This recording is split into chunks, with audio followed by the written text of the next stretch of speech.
আজকের দিনে ভারত আর রাশিয়ার বন্ধুত্বর ফল দেখতে পাওয়া যাচ্ছে। এখন আমাদের মিত্র রাশিয়ার জন্য আমাদের যে অস্ত্রের ইম্পোর্ট এটা প্রায় একদম এখন ফ্রি হয়ে গেছে। কেননা বন্ধুরা, এই মুহূর্তে রাশিয়া ভারতের একটি সবথেকে বড় বিজনেস পার্টনার হয়ে গেছে। দুই দেশের মাঝে $50 বিলিয়ন বেশি কিন্তু ব্যবসা হয়। যদিও অনেক আগে থেকে ভারতের উপর প্রেসার ছিল যে ভারতের জন্য রাশিয়ার সাথে ব্যবসা না করে, রাশিয়া থেকে কাঁচা তেলকে যেন ভারত না কেনে, রাশিয়া থেকে কয়লাকে যেন না কেনে, কিন্তু ভারত রাশিয়ার সাথে ব্যবসা করার জন্য কখনো কারো প্রেসারে আসেনি। যে কারণে ভারত রাশিয়ার সাথে ব্যবসা করতে ভালো প্রফিট হয়েছে। যেখানে এই বছরের ডাটা বেরিয়ে এসেছে, যেটাতে বলা হচ্ছে এই বছরের 30শে মার্চ শেষ হয়েছে আর এখানে ভারত রাশিয়া থেকে কাঁচা তেল কিনতে $7.9 বিলিয়ন টাকাকে বাঁচিয়ে নিয়েছে। বন্ধুরা, এটা একদম আপনারা সঠিক শুনেছেন।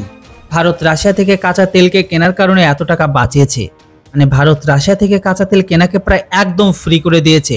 যদিও এই কাঁচা তেলটা ভারত হাড়ির দেশ বা অন্য দেশ থেকে কিনতো, তাহলে সেটি ভারতের উপর অনেক বেশি ভারী পড়তো। তাহলে এই টাকাগুলো ভারত অন্য দেশের কাছে চলে যেত। কিন্তু এই কাঁচা তেলটা রাশিয়া থেকে আসার কারণে $8 বিলিয়ন ভারতের পকেটে রয়ে গেছে। আমি আপনাদের বলে দিই যে ভারত গত বছর থেকে অ্যাভারেজ $85 পার ব্যারেল হিসাবে কাঁচা তেলকে কিনেছে। আর আমাদের ইম্পোর্ট বিলও প্রায় 100 বিলিয়নের আশেপাশে পৌঁছে গেছে, যেটি সামনে বছর পর্যন্ত 106 বিলিয়ন হতে পারে।